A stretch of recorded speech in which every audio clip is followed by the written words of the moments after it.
For the past 8 years, the parents of the missing 43 college students who were kidnapped while on an annual protest that went awry in Mexico have been searching for their loved ones, as well as those responsible. And they're not alone. The faces of these students, ages 19 and up, are displayed as artwork on the back wall of the Eccles Fine Arts Center for all to remember of what happened that night.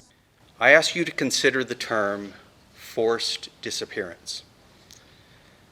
The term describes secret abduction or imprisonment of a person by a state or political organization. Often, forced disappearance implies murder. A victim is abducted and illegally detained, often tortured during interrogation, and ultimately killed. The killer then disposes of the victim's body secretly. The party committing the murder has plausible deniability, as there is no evidence of the victim's death. Mexico alone, human rights organizations estimate that 105,000 Mexican citizens have been forcibly disappeared since the U.S. war on drugs was militarized in 2006. It's being called a crime of the state, as local police and the Mexican drug cartel were allegedly involved in their demise. Now, 8 years after the grisly incident, we have perhaps the first tangible movements on the case of the 43. 3 weeks ago, Mexican government officials admitted that local, state, and federal police had colluded with the local Guerrero cartel to forcibly disappear and kill the students. Those officials called the 43 atrocity a crime of the state.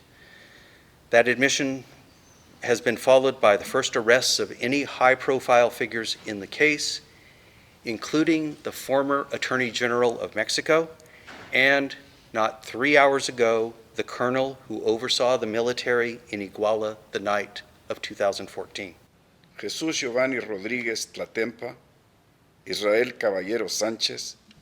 As the names of the students were read aloud, reality set in for many who attended the exhibit. Jorge Álvarez Nava, Felipe Arnulfo Rosa, César Manuel González Hernández, Miguel Ángel Hernández Martínez. The artist's rendition of these students depicted many of their hobbies. Our new installation this year showcases Jan Nimmo's stunning portraits. This installation asks the viewer to see the young men through contrasting lenses, both as victims of political violence and as celebrations of beauty and humanity. Like different, maybe hobbies. Like, look, barber. Yeah. The portraits also include the students' names, ages, and parents' names who still grieve their losses.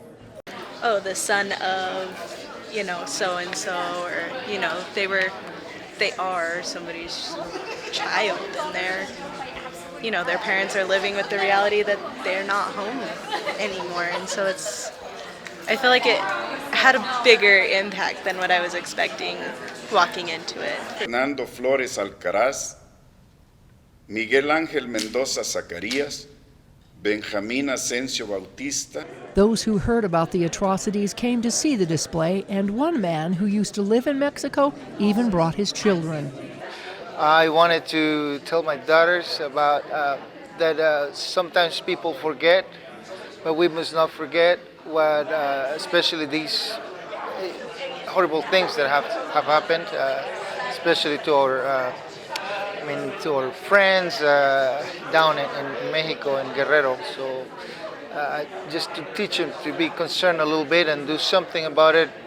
It's believed that many of the students' remains were incinerated in a local dump site. Only 2 of the bodies were positively identified amongst mostly ash with a few bone fragments. To this day, the parents of these students and demonstrators march for clear answers and justice.